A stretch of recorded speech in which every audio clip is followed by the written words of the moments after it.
The sun blazed down on a quiet Saturday afternoon, the kind of day that made everyone crave cool water and shade. Maya Patel pulled into the parking lot of their local community pool with her younger sister, Priya, in the passenger seat. Priya, barely 12 but full of energy, bounced excitedly as she clutched her brightly colored towel. "I can't wait to jump in," she chirped, her eyes sparkling with anticipation. Maya smiled at her enthusiasm, happy to see her sister so carefree after weeks of schoolwork and stress. As they walked toward the entrance, the smell of chlorine mixed with sunscreen filled the air. Kids splashed around in the shallow end, while parents lounged in lounge chairs nearby, sipping cold drinks and chatting lazily. It seemed like a perfect summer scene, until they reached the gate. That's when things took an unexpected turn. Karen, a middle-aged woman who always seemed to be hovering near the entrance, stepped forward before Maya could even open her wallet to pay the small fee. Karen had appointed herself the unofficial guardian of the pool, often policing others under the guise of enforcing rules. Her sharp tone cut through the warm breeze. "Hold it right there," she said, pointing a finger at Priya. Maya paused, confused. "Excuse me," she asked politely, trying to keep her voice calm despite the sudden tension in the air. "You heard me," Karen replied, crossing her arms over her chest. "Your sister can't come in here today." For a moment, Maya thought this was some sort of joke. She glanced at Priya, whose smile had faded, replaced by a look of confusion. "Why not?" Maya asked, her brow furrowing. Karen hesitated for only a second before delivering the words that would leave both sisters speechless. "Look, I don't make the rules, but we've got standards here. Your sister, well, let's just say she doesn't exactly fit in. She's too brown." The words hung in the air like a storm cloud, heavy and suffocating. Priya froze, clutching her towel tighter, as if it could shield her from what had just been said. Maya felt her stomach drop.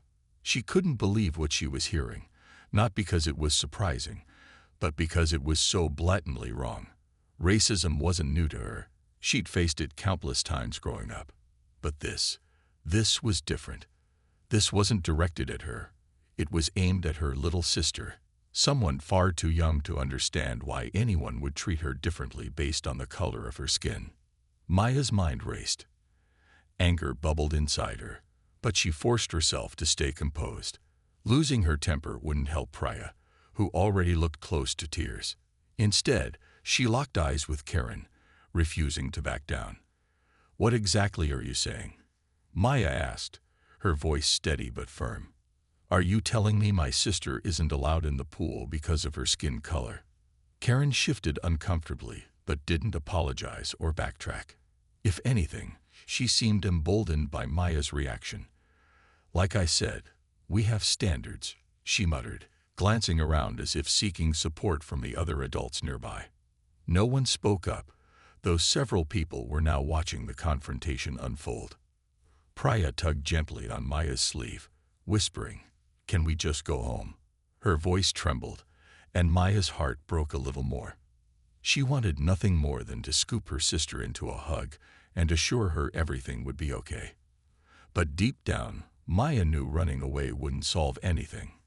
This moment mattered, not just for Priya, but for every child who might face similar treatment in the future. With a deep breath, Maya turned back to Karen, her jaw set. "This isn't over," she said quietly, pulling out her phone. What happened next would change everything, for the paddles, for Karen, and for the entire community. Maya's mind often wandered back to her own childhood, especially moments like this when she was reminded of how far they'd come. And yet, how much farther they still had to go. Growing up as the daughter of Indian immigrants in a small town hadn't been easy. Her parents, Raj and Meera Patel, had left behind everything familiar in India to chase the American dream. They worked tirelessly, her father as a mechanic and her mother as a seamstress, to provide for their family. But no matter how hard they tried, they couldn't escape the sting of prejudice that seemed to follow them everywhere. Maya remembered sitting on the school bus as a child, clutching her lunchbox filled with homemade parathas and mango pickle. The smell alone was enough to draw curious stares from her classmates, or worse, cruel jokes. "What is that? It smells weird," one boy had teased once, holding his nose dramatically. Maya had felt her cheeks burn with embarrassment, wishing she could trade her meal for something more normal, like peanut butter and jelly. At home, she cried to her mother about it, but Mira simply hugged her tightly and said, "Our food tells our story, Beta. Never be ashamed of where you come from." Those words stuck with Maya over the years, even as she faced bigger challenges. In high school, she watched her father endure racist remarks at work, customers refusing to shake his hand or treating him like he didn't belong. Once, during a family outing to a local park, a group of teenagers mocked their traditional clothing, calling them names Maya didn't fully understand at the time but knew cut deep. Her parents always handled these situations with quiet dignity, choosing not to retaliate or cause scenes. But Maya saw the toll it took on them, the way their shoulders slumped just a little more each time someone treated them unfairly. Despite the hardships, Maya's parents instilled in her and Priya a fierce sense of pride in their heritage. They celebrated Diwali with bright lights and delicious sweets, taught their daughters Indian dances, and shared stories of their homeland. Yet they also encouraged Maya to dream big. "You can change things, Maya," her father would say whenever she complained about unfair treatment. "One day, you'll have the power to make people see what's right." That belief fueled Maya through college and law school, where she discovered her passion for civil rights. She studied cases of discrimination, learning how systemic racism operated in ways both obvious and subtle. She interned at organizations fighting for equality and attended protests demanding justice for marginalized communities. Each step brought her closer to becoming the advocate her younger self needed but never had. Now, standing at the pool with Priya by her side, Maya realized how much her past had shaped her present. This wasn't just about Karen's hurtful comment. It was about protecting her sister from the same feelings of shame and isolation Maya had experienced as a child. It was about breaking the cycle of prejudice, so Priya could grow up believing she deserved to take up space, whether it was in a classroom, a park, or yes, even a community pool.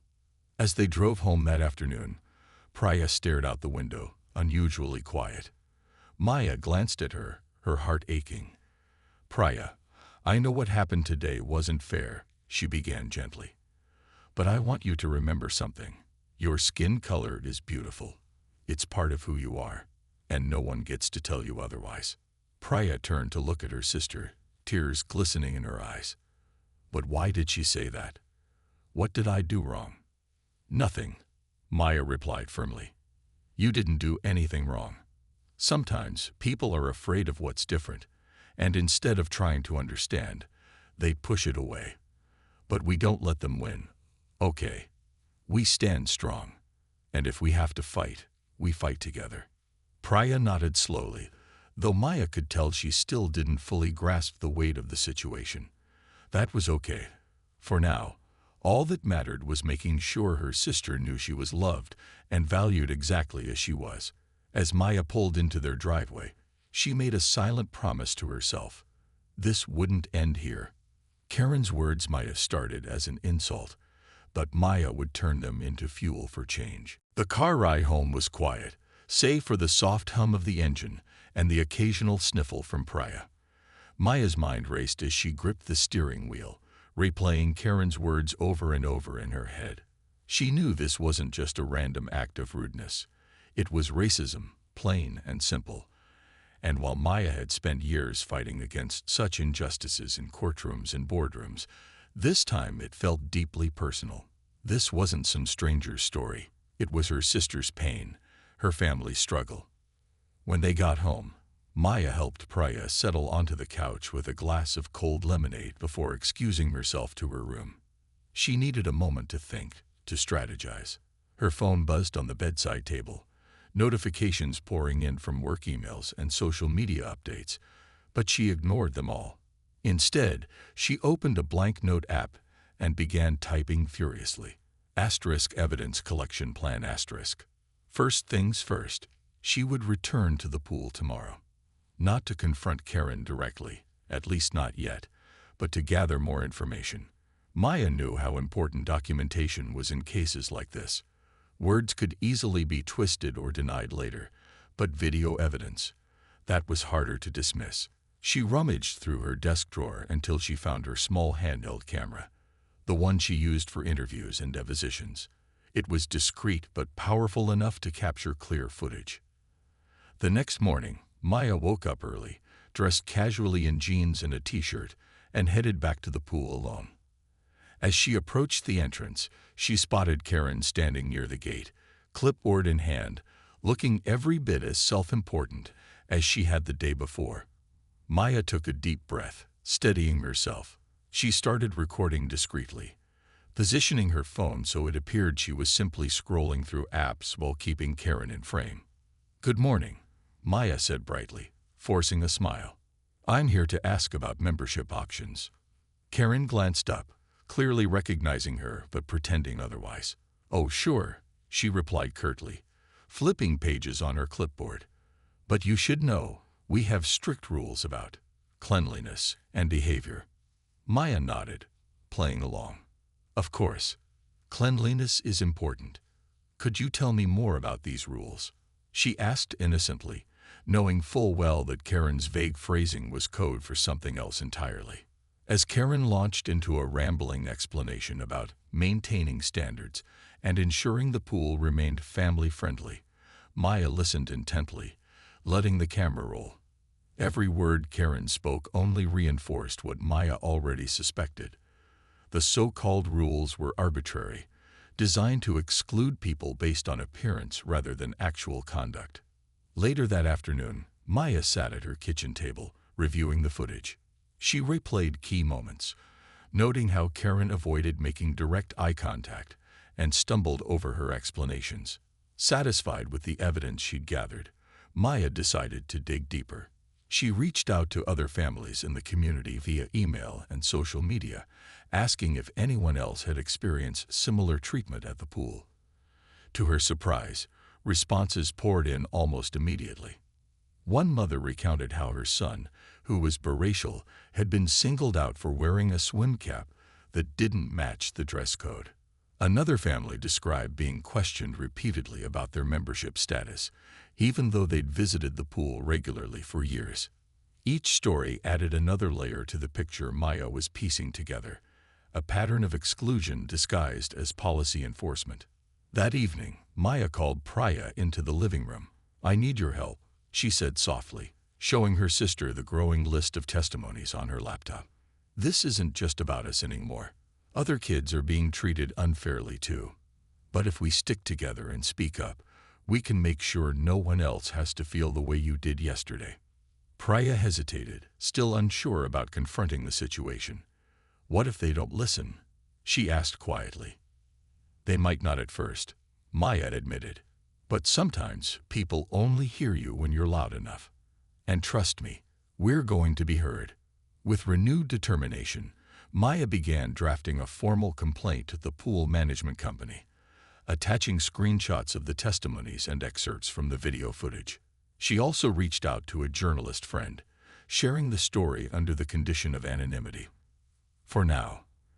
By the end of the night, Maya felt a spark of hope. This wasn't just about shutting down Karen or changing a single policy. It was about sending a message. No one deserved to feel unwelcome because of the color of their skin, and Maya Patel was just the person to deliver it. The next few days were a whirlwind of activity for Maya. Armed with her growing collection of testimonies, video evidence, and a deep sense of purpose, she dove headfirst into building a case against the pool management company. This wasn't just about Karen anymore. It was about exposing a system that allowed people like her to feel unwelcome in spaces they had every right to enjoy. Maya started by organizing the information she'd gathered. She created folders on her laptop labeled Testimonies, Evidence, and Action Plan. Each folder was meticulously filled with screenshots, voice notes, and typed summaries. One particularly striking account came from a young black mother who described being questioned repeatedly about her membership card, even though white families walked past without so much as a glance from staff. Another story came from an elderly Latino man who said he'd been told the hot tub was reserved whenever he tried to use it. These weren't isolated incidents. They were part of a pattern, and Maya knew she could use them to paint a clear picture of systemic discrimination. But gathering evidence wasn't enough. Maya understood that real change often required public pressure. She decided to reach out to local media outlets, knowing that shining a spotlight on the issue could force the pool management to take action. She carefully crafted an email to a journalist friend named Sarah, someone she trusted to handle the story with sensitivity. In the email, Maya outlined what had happened to Priya, shared excerpts from other families' experiences, and attached clips from the video she'd recorded. She ended the message with a simple plea. Asterisk, this isn't just about my sister or me. It's about making sure everyone feels safe and welcome in their own community. Asterisk. Sarah responded within hours, expressing shock and outrage at the details Maya had shared. This is huge, Sarah wrote back. Let's get this out there, but we need to do it strategically. Are you ready for this to go public? Maya hesitated for only a moment before replying. She knew going public meant opening herself and her family up to scrutiny, and possibly backlash, but staying silent wasn't an option either. Yes, she typed firmly. Let's do it. Meanwhile, Maya also contacted the pool management company directly. She sent them a formal letter outlining the allegations, attaching copies of the testimonies and video footage. The tone of the letter was professional but firm, leaving no room for ambiguity. If immediate action is not taken to address these discriminatory practices, she wrote, I will have no choice but to escalate this matter further, including pursuing legal action and alerting the media. Days passed without a response from the management company, but Maya wasn't surprised. Institutions like this rarely acted quickly unless forced to. Still, she stayed busy, using the time to rally support within the community. She attended a neighborhood meeting where she spoke passionately about inclusivity and fairness. At first, some attendees seemed skeptical. After all, many of them hadn't personally experienced the kind of treatment Maya described. But as she shared stories from other families and played snippets of her video, the mood shifted. By the end of the meeting, several parents approached her, offering to sign petitions or speak publicly if needed. Priya watched all of this unfold with a mix of awe and apprehension. One evening, as Maya sat at the kitchen table surrounded by papers and her laptop, Priya peeked in. Do you think they'll listen? She asked quietly. Maya looked up, smiling despite her exhaustion. They might not want to, she admitted, but they won't have a choice. When enough people stand together and say something is wrong, it becomes impossible to ignore. That night, as Maya tucked Priya into bed, she noticed her sister clutching her favorite stuffed animal, a small elephant named Raja. You know, Raja looks pretty tough. Maya teased gently. Maybe he can help us fight for justice too. Priya giggled, the sound lightening the heavy mood that had hung over their household for days. Okay, she said sleepily. But you're the brave one, Maya, not Raja. Maya kissed her forehead. We're all brave when we stand up for what's right, she whispered. And with that, she turned off the light, more determined than ever to see this fight through, not just for Priya, but for every child who deserved to feel like they belonged. The story broke on a Tuesday morning, splashed across the local news website under a headline that grabbed attention. Asterisk community pool accused of racial discrimination. Asterisk Sarah, Maya's journalist friend, had done her job well. The article included quotes from Maya, excerpts from the testimonies Maya had collected, and even a short clip of the video showing Karen's dismissive behavior at the gate. Within hours, the story went viral, not just locally, but nationally. Social media erupted with reactions, hashtags like #2brown4thpool and #JusticeForPriya, trending on platforms like Twitter and Instagram. At first, the response was overwhelmingly supportive. Friends, neighbors, and strangers flooded Maya's inbox with messages of encouragement. You're doing such important work, one person wrote. Thank you for standing up to this kind of nonsense, said another. People began sharing their own stories of facing discrimination in public spaces, parks, gyms, restaurants, and tagging the pool management company in posts demanding accountability. A group of parents organized a peaceful protest outside the pool, holding signs that read *Everyone deserves a seat by the water and diversity makes us stronger. But not everyone was on board. As the story gained traction, so did the backlash. Some commenters defended Karen, claiming she was simply enforcing rules and that Maya was overreacting. It's not about race, it's about cleanliness. One user argued, echoing Karen's flimsy excuse. Others accused Maya of seeking attention or using her legal background to bully a small community organization. Trolls descended on her social media profiles, leaving hateful comments questioning her motives and even mocking Praya's appearance. One particularly cruel message read, "Maybe your sister should stick to swimming in rivers." Maya tried to shield Praya from the worst of it, but some things were unavoidable. At school, kids whispered about the story, pointing at Praya during lunch or asking intrusive questions like, "Is it true you got kicked out of the pool?" Praya came home one afternoon visibly upset, clutching her backpack straps tightly. "They keep talking about me," she muttered, refusing to meet Maya's eyes. Maya knelt down in front of her, tilting her chin up gently. "I know it's hard, sweetheart," she said softly.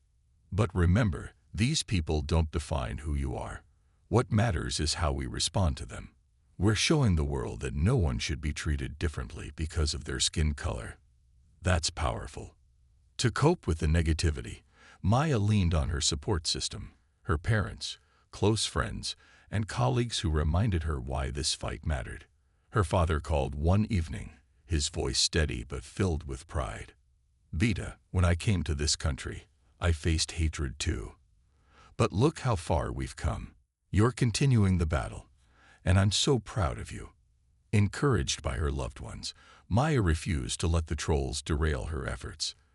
Instead, she used their hate as fuel, doubling down on her mission to expose the truth. She appeared on a local morning show, speaking eloquently about the impact of casual racism and the importance of creating inclusive spaces. "This isn't just about a pool," she emphasized. "It's about teaching our children that they belong everywhere, in schools, parks, pools, and beyond. They deserve to see themselves reflected in every part of their community."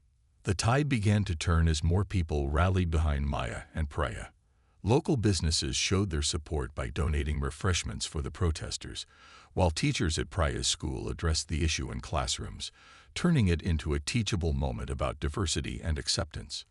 Even some of the pool's longtime members spoke out, admitting they'd noticed unfair treatment, but hadn't known how to address it until now.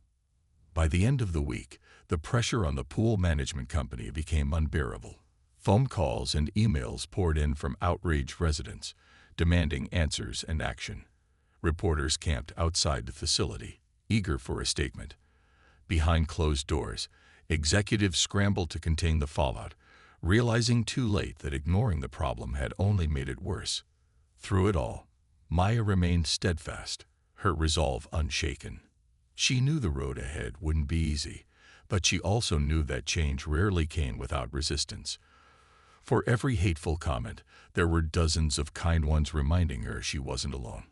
And for every tear Praya shed, there were moments of laughter and joy as her sister realized the power of standing up for herself.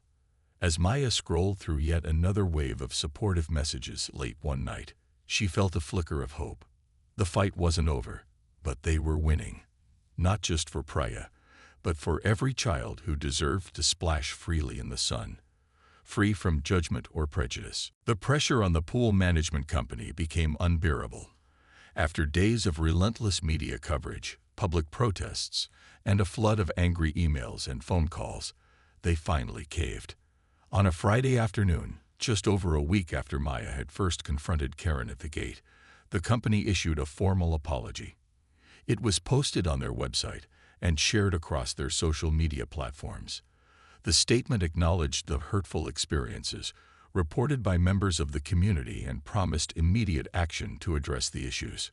We deeply regret any instance where individuals felt unwelcome or discriminated against at our facility. The statement read, "Such behavior is unacceptable and does not reflect the values we strive to uphold as a community-focused organization." They announced that Karen had been terminated for her role in the incident and assured the public that steps were being taken to prevent similar situations in the future. Among these measures were mandatory diversity training sessions for all staff members, the establishment of an inclusivity committee to oversee policies, and regular audits to ensure compliance with anti-discrimination laws. While some critics dismissed the apology as too little, too late, Maya saw it as a victory, not just for her family, but for everyone who had ever felt excluded from the pool. Still, she wasn't about to let them off the hook easily. When reporters asked if she accepted their apology, Maya responded thoughtfully, "An apology is a start, but actions speak louder than words. We'll be watching closely to make sure these promises turn into real change." To hold the company accountable, Maya worked with local leaders to draft a set of guidelines for inclusive practices at recreational facilities. These included clear rules against discriminatory language or behavior, transparent grievance procedures, and opportunities for community feedback. Several neighboring pools adopted the same standards, inspired by the movement Maya had sparked. Slowly but surely, the tide was turning. For Priya, the resolution brought a mix of relief and empowerment. One Saturday morning, Maya took her back to the pool, not to swim, but to see the changes firsthand. As they approached the entrance, they noticed new signs welcoming visitors in multiple languages and posters celebrating diversity with images of children of all races playing together. Inside, the atmosphere felt different. Staff members greeted guests warmly, and families lounged side by side without tension or division. Priya hesitated near the edge of the water, glancing up at Maya nervously. "Do you think it's okay now?" she asked softly. Maya knelt down beside her, smiling. "It's more than okay, sweetheart. You earned this. This place belongs to you as much as anyone else." With a tentative smile, Priya stepped forward and dipped her toes into the cool water. For the first time since the incident, she laughed freely, splashing gently as Maya watched with tears in her eyes. It wasn't just joy, it was triumph. Together, they had reclaimed something far greater than access to a pool. They had reclaimed their dignity. That evening, Maya sat with Priya on the couch, flipping through messages of support from friends and strangers alike. One note stood out. *, thank you for standing up for what's right. My daughter looks up to you both. *, Maya showed it to Priya, who beamed with pride. "See, you're a hero," Maya said, ruffling her sister's hair playfully. Priya giggled, shaking her head. "No, you're the hero." Maya smiled, pulling her close. "Maybe we both are." As the sun set outside, casting golden light through the windows, Maya allowed herself a moment of quiet satisfaction. The battle hadn't been easy, and there would likely be more fights ahead. But for now, they had won. More importantly, they had shown the world what could happen when courage met determination, and that no one should ever have to feel too brown to belong. In the months that followed, the ripple effects of Maya and Priya's fight stretched far beyond the community pool. What started as a single act of discrimination became a catalyst for broader conversations about inclusion and equity in their town, and even beyond. The incident served as a wake-up call for many residents who had never stopped to consider how systemic biases could shape everyday experiences. Slowly but surely, people began to challenge old habits and question assumptions, creating space for meaningful change. For Maya, the victory was bittersweet. On one hand, she felt immense pride in what they had achieved, not just for her family, but for others who might now feel safer and more welcome at the pool. On the other hand, she couldn't shake the knowledge that prejudice like Karen's wasn't unique to their small community. It existed everywhere, often hidden behind polite smiles or coded language. This realization only strengthened her resolve to keep fighting. She returned to her work as a civil rights lawyer with renewed energy, taking on cases that tackled discrimination in schools, workplaces, and public spaces. Her reputation grew, and soon she was invited to speak at conferences and workshops, sharing her story and urging others to stand up against injustice. Priya, too, emerged from the ordeal transformed. At first, she struggled to regain her confidence after being singled out so publicly. But with time, and plenty of encouragement from Maya, she began to see herself not as a victim, but as someone who had made a difference. Inspired by her sister's courage, Priya joined a youth advocacy group at school focused on combating racism and promoting kindness. She gave presentations during assemblies, using her own experience to teach classmates about empathy and acceptance. One day, after a particularly moving talk, a boy approached her shyly and said, "You're really brave, Priya. I want to help too." It was moments like these that reminded Maya why their fight had been worth it. The pool itself underwent a remarkable transformation. With Karen gone and new policies in place, the atmosphere shifted dramatically. Families from diverse backgrounds visited regularly, no longer worried about being judged or excluded. The Inclusivity Committee introduced cultural celebration days, where visitors were invited to share food, music, and traditions from their heritage. During one such event, Maya watched proudly as Priya helped organize a dance performance featuring Bollywood songs, a tribute to their Indian roots. As the crowd cheered and clapped along, Maya realized how much progress had been made since that painful afternoon by the gate. But perhaps the most profound impact was on their relationship as sisters. Through the ups and downs of the ordeal, Maya and Priya had grown closer than ever. They spent evenings talking about everything from school projects to big dreams for the future. One night, as they strolled through the park under a canopy of stars, Priya turned to Maya and asked, "Do you think we'll always stick together like this?" Maya smiled, wrapping an arm around her shoulders. "Always," she promised. "No matter what happens, we've got each other's backs." As weeks turned into months, life settled into a rhythm of normalcy, but with a newfound sense of purpose. Maya continued to champion causes close to her heart, while Priya blossomed into a confident young advocate. Together, they proved that standing up to hate could create something beautiful: unity, understanding, and hope. One summer evening, as they sat by the pool watching the sunset paint the sky in hues of orange and pink, Maya leaned over and whispered, "Remember when we thought this place would never feel right again?" Priya nodded, grinning.